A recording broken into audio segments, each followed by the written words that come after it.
They were young, successful, and raising 3 children in Utah. Eric Richins handled finances carefully, building a very successful business, while his wife Kouri tried to build a real estate business.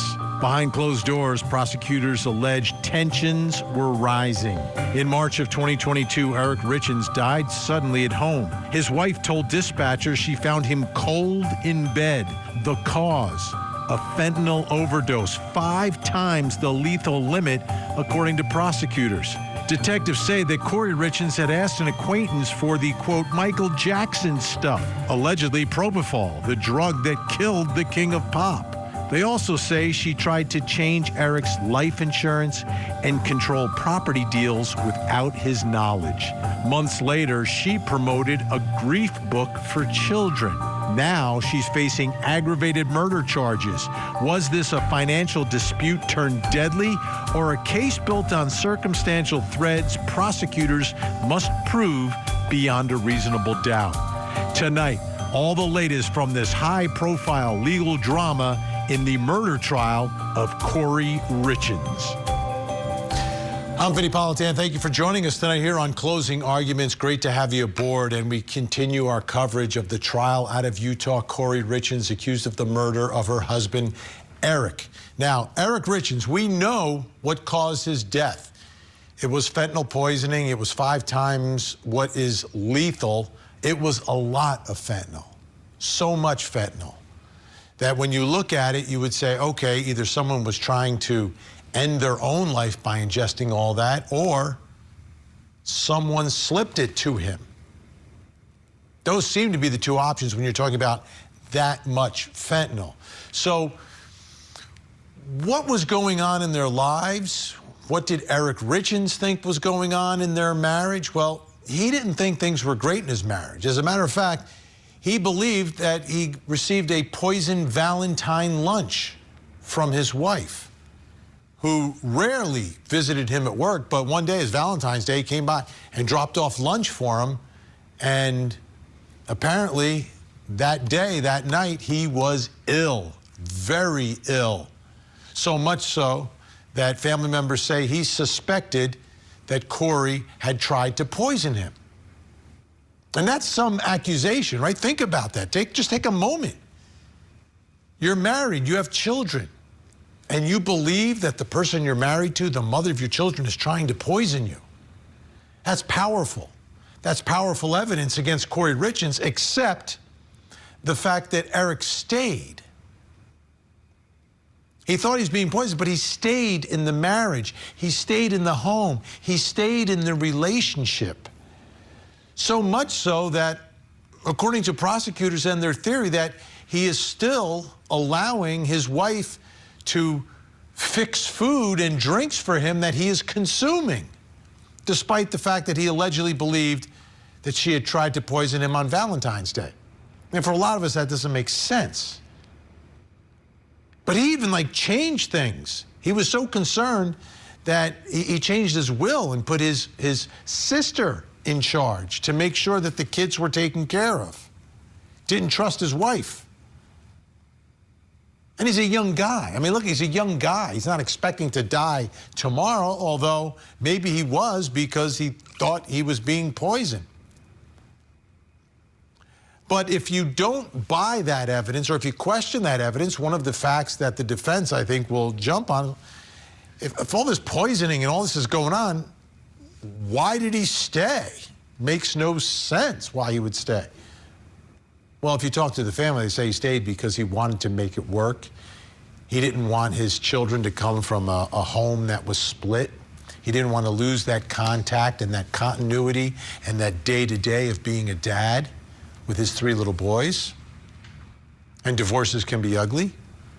But at the end of the day, poisoning is uglier. So there is that in this case. And I think it's one of those issues that can be argued from both sides to some extent.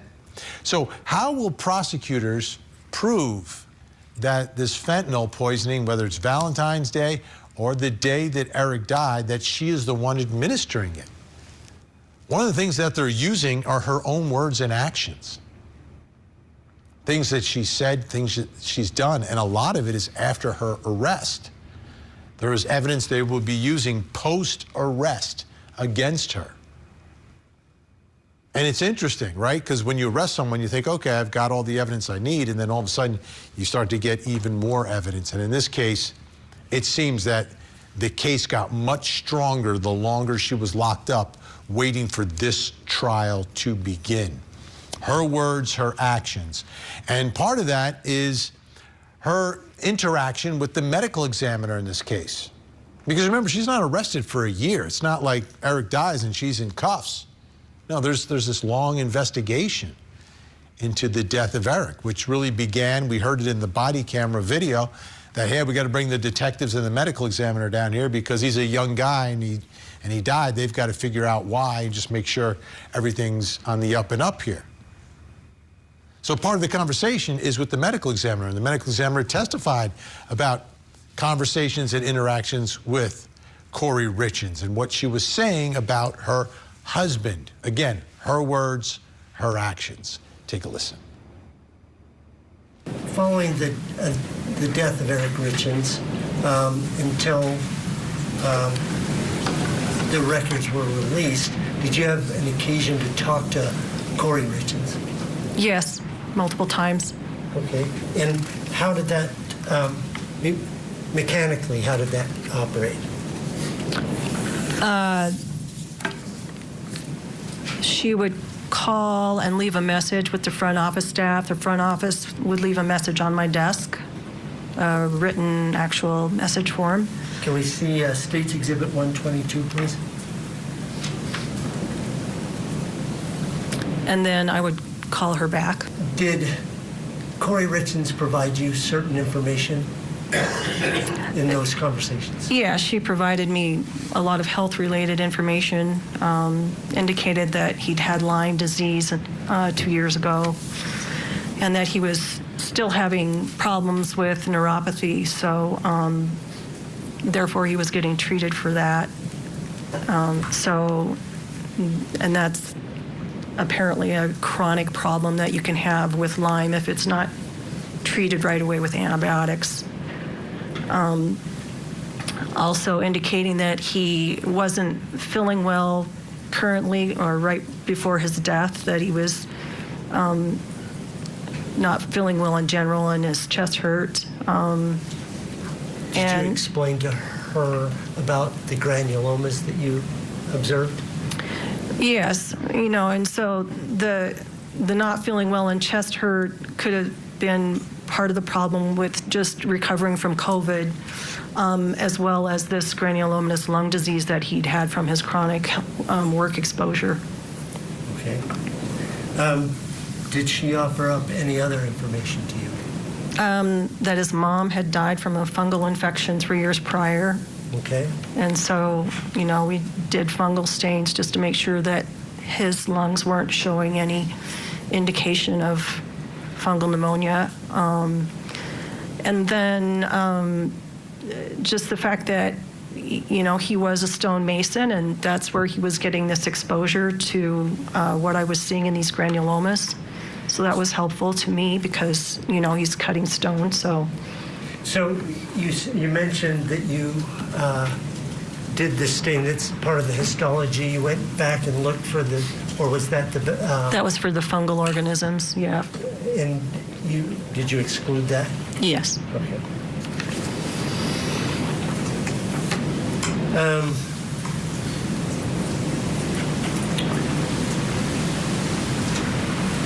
On April 21st, you had another conversation with Kouri Richins?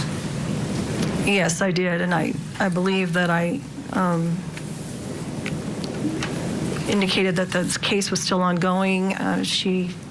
I asked if he ever had any history of drug use, and she said, other than just using some THC gummies, he had no history of drug use. So that was helpful.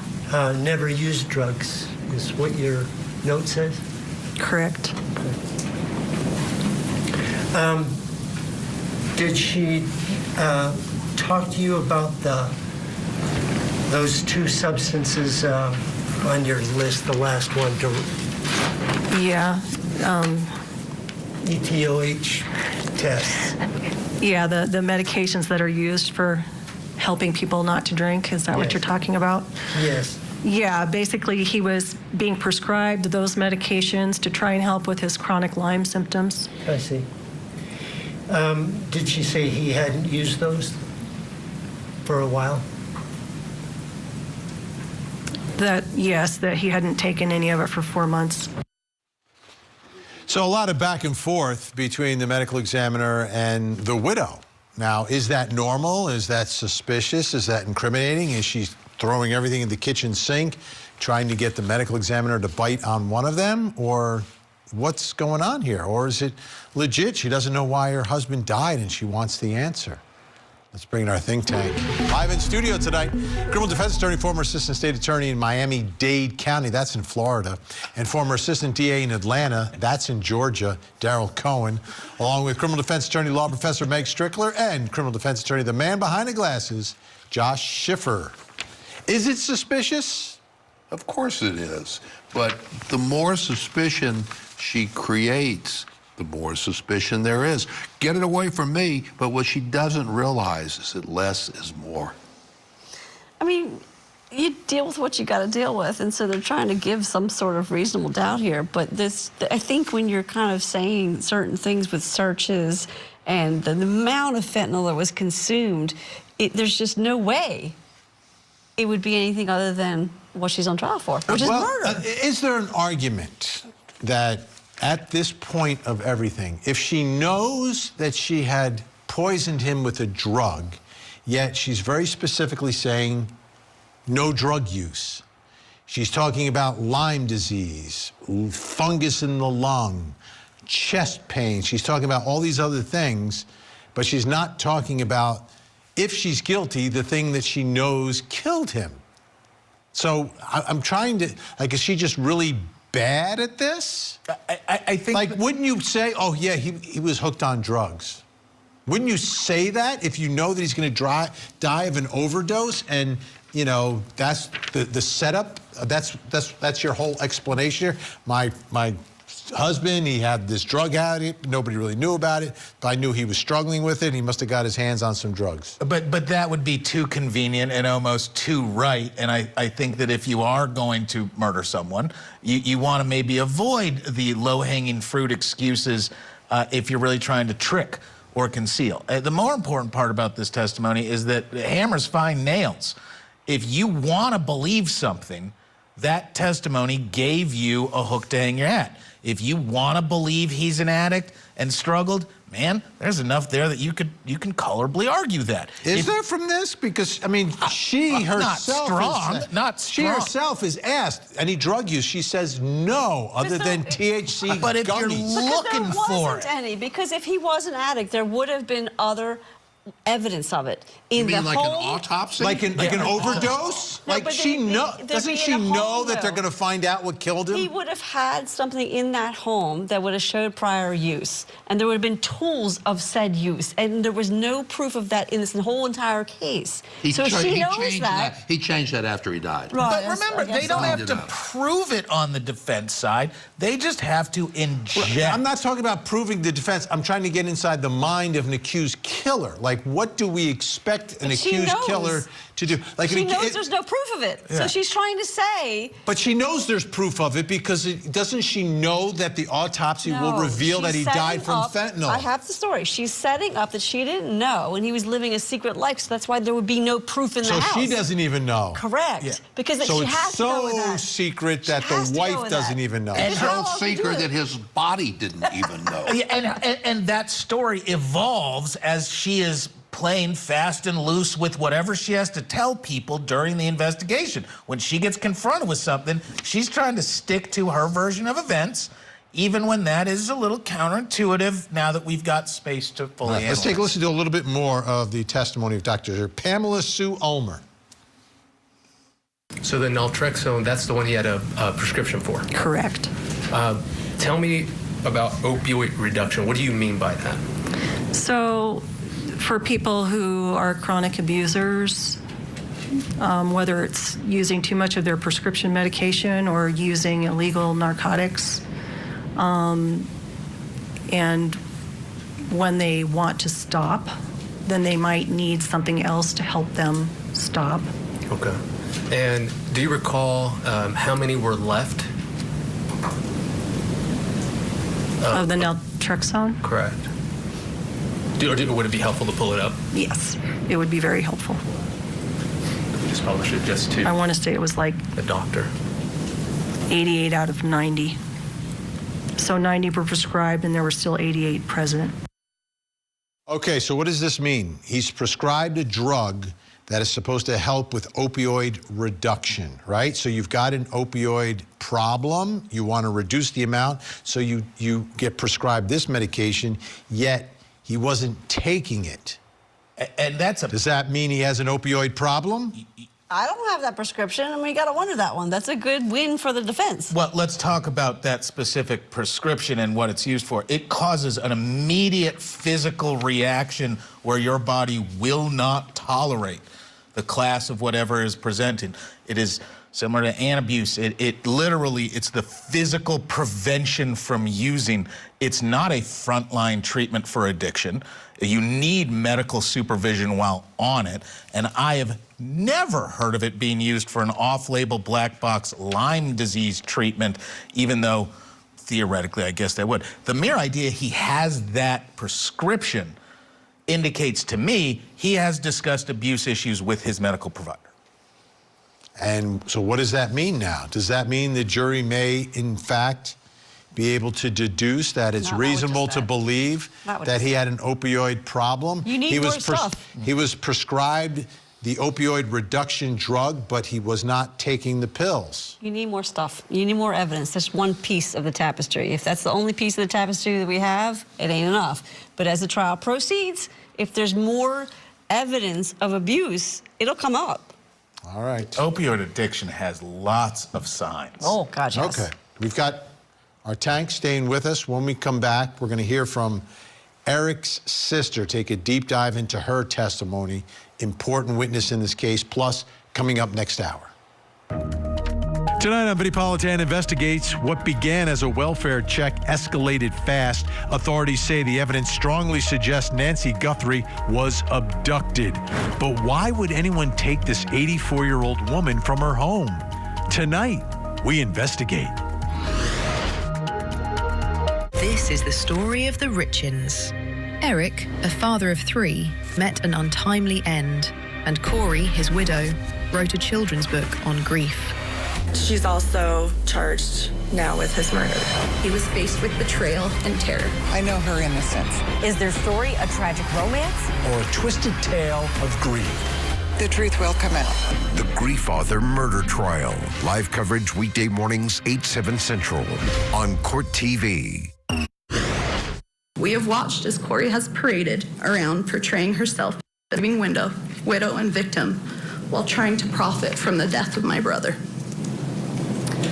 Both by trying to profit from a book about his death and trying to get life insurance and assets that should go exactly where Eric wanted them to his boys. Immediately after Eric was killed, Kouri told us she could not help us get anything ready for the funeral as she was too distraught with grief. We shortly found out that was not true at all. In fact, she pulled herself together enough to go close on the purchase of a $2 million home, hire a real estate agent, hire an architect to create CAD drawings of the home, hire a lawyer in order to file a lawsuit on Eric's trust, hire a locksmith to come break into and clean out my brother's safe, and attempt to have Eric cremated. She mustered up the strength and resolve to do most of this within 48 hours of his death. That was Eric's sister, Amy, at an unrelated, well, it's related, but unrelated to the criminal case hearing. And there was a lot of bad blood between Eric Richins' family, his sisters, and Kouri Richins. And that was Amy testifying in that hearing. At the criminal trial, the prosecution called the other sister, Katie, to the stand. And again, bad blood. Take a listen. So we had gone through and planned the whole funeral. My brother would be buried by my mom, where he would be buried at, who the pallbearers would be, everything to like who would talk, who would say prayers, stuff like that. And at the very end, when I thought we kind of had it all wrapped up, Lisa Darden, Kouri's mother, said, when are we going to talk about that Eric wanted to be cremated? Did you observe Kouri react to her mother raising cremation? Yes, I did. She looked shocked, like she was caught off guard at first. And then she went into it and said, oh yeah, he told me that he didn't want any bugs crawling on him after he was dead. It freaked him out, so we're cremating him. And I went on to ask, I said, Kouri, why did we just do a whole entire funeral based around the casket, the burial, the pallbearers, and now you're just bringing up cremation? And she played it off and said, oh, well, isn't that what you do when you cremate them? And to that point, I said no. And then my dad started getting visibly upset because he knew his son wanted to be buried. Extremely personal. You can feel it when you watch it.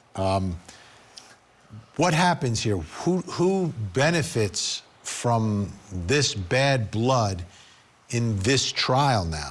The angrier his family is about their marriage, their relationship, what his wife was doing, the more the defense explores and expands how angry the sisters and the dad were, better it is for the defense. Also how nutty they look. A little more angry and a little more unhinged helps the defense. And she looked a little unhinged when she testified on this murder trial. And I get grief. I get the difference between, you know, cremating or not cremating, all the stuff that goes around, because that is a family dynamic where in-laws sometimes can hate each other. That's very normal. But if they go off to the part where it goes a little unhinged, it's going to help the defense. I so disagree. I so disagree. If my brother was murdered by what I believe is his wife, I am going to be so furious I will not even be able to express myself. And why have him cremated? Because once he's cremated, there are no more autopsies, there's no more blood work, there's no more forensics. It's done. Yeah, but you've got, like Meg's talking about, fundamental family dynamic issues that when they're wrong, man, there ain't no making them better. Who wins? Your brothers and sisters and parents, or your spouse? My brother is dead, and she did it. I get it, but that spouse just lost their forever partner and parent of the child, and traditionally in the United States, forever part-time partner. She had a lover. You so know, let's there's different ways of interpreting. But Right. what I'm saying is, when we get into criticizing people's reaction during this first 48 hours when confronting family death, everybody likes to get all wound up. Oh, you're not acting the way you that should. One I agree with. No, there is Man, no that should. bugs me. All right, let's take a listen to a little bit more from Katie Richins Benson, Eric's sister. And you agree that it was your understanding that this trust would provide for both Kouri and the boys. Is that right? It would provide for the beneficiaries, and those four are the beneficiaries. And Kouri was a beneficiary of this trust. She was a beneficiary of the trust. And that's what Eric wanted. I think the document speaks for itself. What is your understanding of your role as trustee? What is your role? It's to administer the trust. And what does that mean to you? So to carry out my brother's wishes.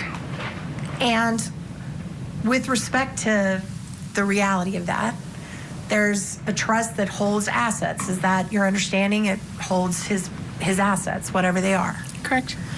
And that includes cash and money and items, right? Yes. And you're supposed to see over that money and those assets. Correct, as the trustee. And protect them, right? Correct. And distribute them to the beneficiaries as needed throughout their lifetime. Based on what the trust says. And that's your understanding of kind of your job, right? Correct. And as trustee, you get paid? No. You're not taking a fee? So my brother did put in the trust that I could be paid and I could reimburse myself for the time spent. I have never once been paid for the time that I spent So I chose not to. That's very generous of you, and that's because you want those boys to get everything they can, I'm sure. I want all the beneficiaries to get everything they're entitled to. Okay, thank you. So let's say 2 months after Eric died, Kouri wanted to buy a car. She could do that, but she would have to ask you first, right? As the trustee. Can you reframe that? So with money from the trust, yes, she wants to buy the car? Right. Yeah, there's a lot of litigation. So she did a lawsuit 3 weeks after my brother passed to try to set aside the trust. Okay. So there's a lot of litigation. So I would work with my attorneys to figure out what was proper. What's happening here? Not enough lawyers. Not nearly enough lawyers for these people, because clearly they do not like each other. I imagine they didn't like each other a long time before the death. And this just magnifies every 3 weeks. Surprised it wasn't 3 days. I started to say 3 weeks after a death and there's already litigation. We haven't even had the opportunity to disagree and fight about what we should disagree about. But we have the time to retain a lawyer, whoever he or she is, and prepare and file a lawsuit. Really?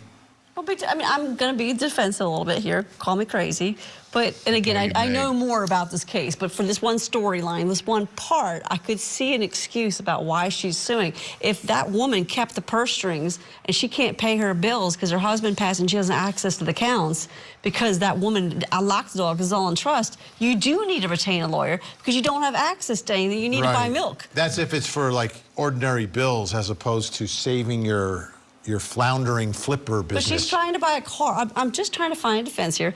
If she needed to have a vehicle and had lost all access to accounts, I can see the need. I'm not saying that's what happened. I'm going to use a shovel and keep digging. No, because here's the real issue. It disrupts the state's narrative thoroughly, because the state wants it to be a beat-em-up club on Kouri Richins, which I get. She's the spouse. She bought this.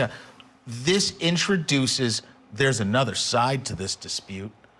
There's another person, Kouri Richins, who has reason to be aggrieved by the actions of her dead spouse's family, controlling purse strings, ignoring her wishes for A, B, C, D, E, F, G. I'm not saying it's legitimate. Right, I don't say it is exculpatory. But will the jury take away from it that, you know, like the sisters are keeping the money? No, it's for the children. At the end of the day, the real debate is the sisters trying to make sure the children are taken care of versus Kouri having all the money. And obviously, Eric didn't trust his own wife with that money to take care of his kids. That's a big jump. Why is there a trust? There's lots of reasons to add multiple people to trust. My trusts that I know about because have multiple people. He didn't trust her. He didn't trust. Let's take a listen to more of Kouri Richins, Benson, Eric's sister.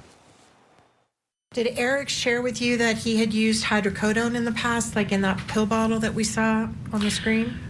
So Eric and I had talked about that. So that pill bottle on the screen, it was old. It was 2016, right? Right. Because Eric had a procedure, but Eric did not want to use much of it. So actually, Eric and I had several conversations.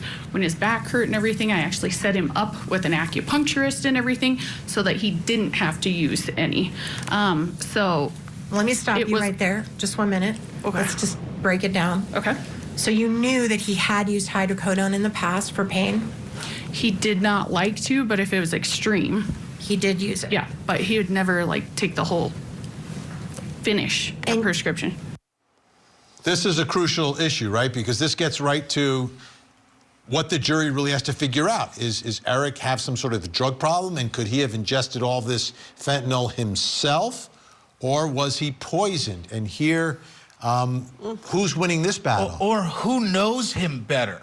The spouse who he sleeps with and spent 24 hours a day with. Who said he had no drug problem. Who said he has no drug problem. Or the sibling Or the one who brought him lunch for Valentine's Day. But here's I love my brother. I've known him for all 49 years that I have. He doesn't know nearly as much about my daily life and existence than some ex-girlfriends of mine that I've dated for, you know, a few months, because they don't have that intimate. And they're all daily... here tonight, Josh. Yeah, please tell me that's room. the show tonight. I am waiting for that now. Behind the curtain.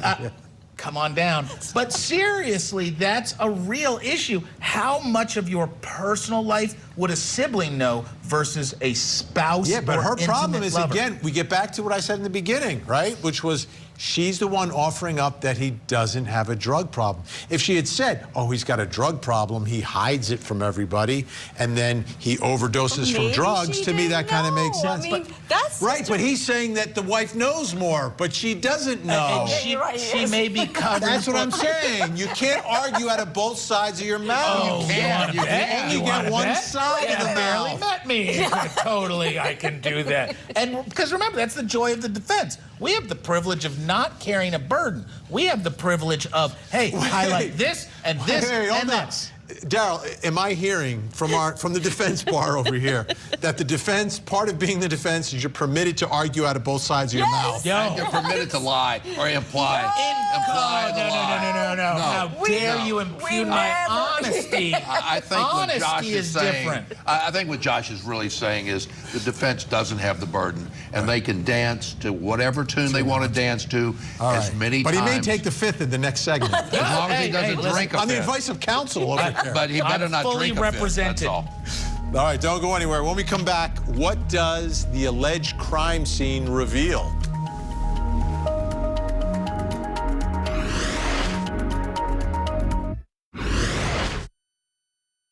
As the scan turns, you could see the shared bathroom, and it'll take you into the master bedroom. And there's a walk inside the alleged crime scene. This is the home. This is the bedroom where Eric Richins died. And the question is, how did he die? Why did he die? Well, he died from fentanyl, but how did the fentanyl get inside his system? Did he take it himself? Some tainted drugs? Or was he poisoned by his wife, Kouri? Okay. So I want to take some time to get you into the crime scene, or alleged crime scene, right? Some of the testimony and evidence associated with it. You got to look at it there. Let's take a listen to one of the first responders. The one wearing red next to the bed, where I just turned around from retrieving that bottle from the nightstand. Scott, if we could go back to the first image, please. And what does this image show? I believe that's where I was searching the nightstand drawers for any type of medications. And you were asked to search, right? Correct. Who told you to look for medications? I believe it was Margie Offred, who was the EMT on scene running the scenario, or not scenario, but the scene. And Scott, if we could go to the next image. And you pulled something out of that nightstand, right? Yes. If we could show the witness Exhibit 1-8, please. This has already been admitted. We can publish it to the jury. Do you recognize this? Yes. What is that? That is the pill bottle that I found in the nightstand. Okay, so the question here is, what is this alleged crime scene, this death scene, I guess, revealing here, and who's it helping? Daryl Cohen, Meg Strickler, Josh Schiffer still with us. How many conclusions can you jump to and make? Because guess what? Let's go through what the average American's bedside table. I was just let's thinking see. that. Let's see what's in there. Let's go. That'd be a good show. That was a show on Court TV, House of Clues. Yeah. So my question is, did they analyze the remaining pills that were in that container? And if so... It was empty. Oh, so there's no fentanyl there. Got it. Okay. Well, also, you can tell what's been prescribed and when it's been prescribed. So, like, I think Josh is right on the numbers with this. Like, yes, it was in his nightstand or near his nightstand, but all of our nightstands, myself included, is full of some random stuff. Yeah. And really, it's the causal connection. You can't just... The mere presence doesn't indicate any culpability. It's just the fact that it was possible. You're using fancy lawyer words there. But it doesn't increase the probability at all. But piece by piece by piece, I learned a couple it things in school. increases the probability. By itself, I concur, but added to and added to and added to, what do you got? A death. The totality of the circumstances can fall apart when you present additional potential mitigating excuses. And that's exactly what the defense is doing. They're going to present multiple conclusions that the state has made and said, hey, we get that. That's a conclusion you can make. Just understand, there's other conclusions you can make. Yep, let's take a listen to a little more of the testimony, and we'll get a better idea of everything that was found at the death scene, the bedroom of Kouri and Eric Richins. Okay, there's the nightstand, right? Yes. Okay. And on that nightstand, Katie, can you zoom in to the top of the nightstand if it's possible? You may not be able to on this photo. Yeah, there you go. So that's a phone is sitting in a charger. Is that correct? Yes, that's what it shows. And right next to it, it looks like an Apple Watch that's on the little watch charger right next to it. Is that right? Can you tell? Is that the one in front of the phone? It's to the back of the phone. Oh, okay. See the little square? I think that's an Apple Watch, but if I'm wrong, tell me. I do not know. It very well could be. And this picture of the nightstand, there's no wallet on it, correct? Correct. There's some pills and a little metal, like push thing that you push pills out of, right? Do you see that next to the TV power? Yes. All right. And were those pills taken by you or anyone else, do you know, to be tested? They were definitely not taken by me. Here you can see the Apple Watch a little more clearly, right? Yes. And you can also see a wallet that's been added to the table that was not there before, right? Yes. Did you put that? We don't know the timing of these photographs. That foundation has not been laid. Well, it's in now, so. You can compare the photos. You can't state when the wallet was there or wasn't there. Okay, sorry. I'll retract that. That's fair. Can we zoom in at the very bottom of the power of the power TV? There's some white specks on the nightstand. Can you try to zoom into that if possible? Right there. Do you see those white specks on the nightstand? Yes. Did you see the white specks on the nightstand when you were there that night? I do not recall it being there. Did you gather them or swab them or put them in a little plastic bag to be tested later? I did not. Right. So as you sit here now, can you tell the jury what those white specks are? White specks. That's it. Okay, the white specks. I'd like to answer. Can you tell us what those white specks are? White specks. Right, so they've never been tested. What do we, when I say we, I mean the jury, what are they going to take what from the guy that? should have said, since he was the guy collecting the evidence, is it didn't look like something I needed to collect. It didn't have the semblance of any kind of drug or drug residue. It would have been a proper answer to shut the defense attorney down. And that's the argument from the prosecutor in closing argument. There was no reason. Why bother? There was nothing that looked illicit, nothing that looked illegal. I'm just hosting a TV show, and I want to know what the white specks are. If I was in the jury box, I probably really want to know what the white specks are. They don't look like drugs. Either that, or you could say, hey, they're really overplaying something completely benign, and both sides are doing that, I believe. And it's easy to then ignore those things because you go, hold on, that's water spots from the last time it got dusted. That's a spilled bit of milk. That's Lord knows whatever liquid dots would dry up on your bedside table. That's what it is. Stop casting aspersions that it's drugs. I'll tell you this. Right next to the dead body, though. It could be, no, I was thinking about my cat. My cat always goes on my bedside table, and the girlfriend's always in the litter 5 minutes before she comes over to me. You could say that'd be cat litter. And it could be anything. Everything in that room was totally normal to be in that room Yes, it until was. the dead body was there, and it kind of changes the context. But again, tapestry, I'm going to go with Darryl on this one. The tapestry, if that's all they got to imply any kind of prior drug use or dry drug stuff or whatever they're trying to say, that's a weak one. Yeah. That's spelled W-E-A-K, right? Mm-hmm. Okay. So how So you don't think the defense is going to seize on this, or will they attempt to? Yes, they're going to do. Like well, they keep already saying. did, right? Yes.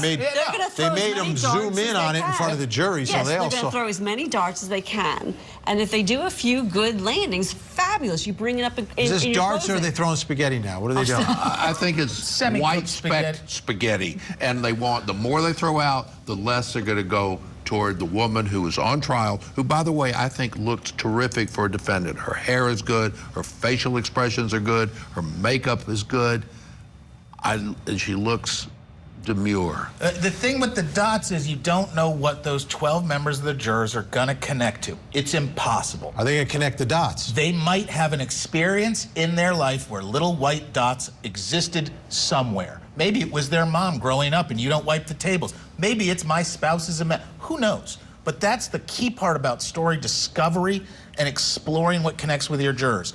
A juror may take that simple statement about, aha, these white spots are suspicious, and it could land terribly wrong as a false allegation, or it could be easily explainable with, oh man, I clean up those white spots all the time, man. I got the same dresser with the same finish. That just happens whenever you wipe it down. Now you mentioned which side it is. Yeah. Could be either way. Now you did mention that the most important thing in this whole scene is Eric Richins, and we have an image here of him on the floor. He ended up on the floor because CPR, you need to get someone on the floor, and you're instructed to do so, and that's where he ended up. What do you think of her story? She wasn't in bed that night. She was sleeping with the kids. I mean, because I've had kids be young like that, and they do have nightmares, and that one tracks. And you wake up in the middle of the night, be like, oh my God, where am I? And you go into your own bed. That one completely tracks.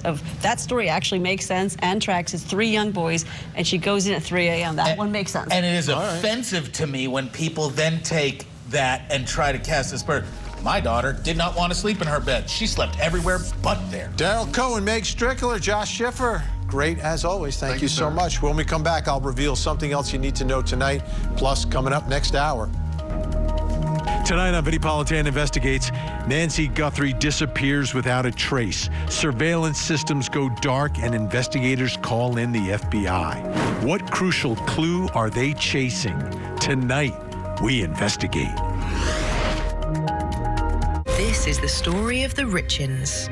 Eric, a father of 3, met an untimely end, and Kouri, his widow, wrote a children's book on grief.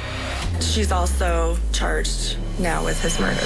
He was faced with betrayal and terror. I know her innocence. Is their story a tragic romance? Or a twisted tale of grief? The truth will come out. The Grief Author Murder Trial. Live coverage weekday mornings, 8, 7 Central on Court TV.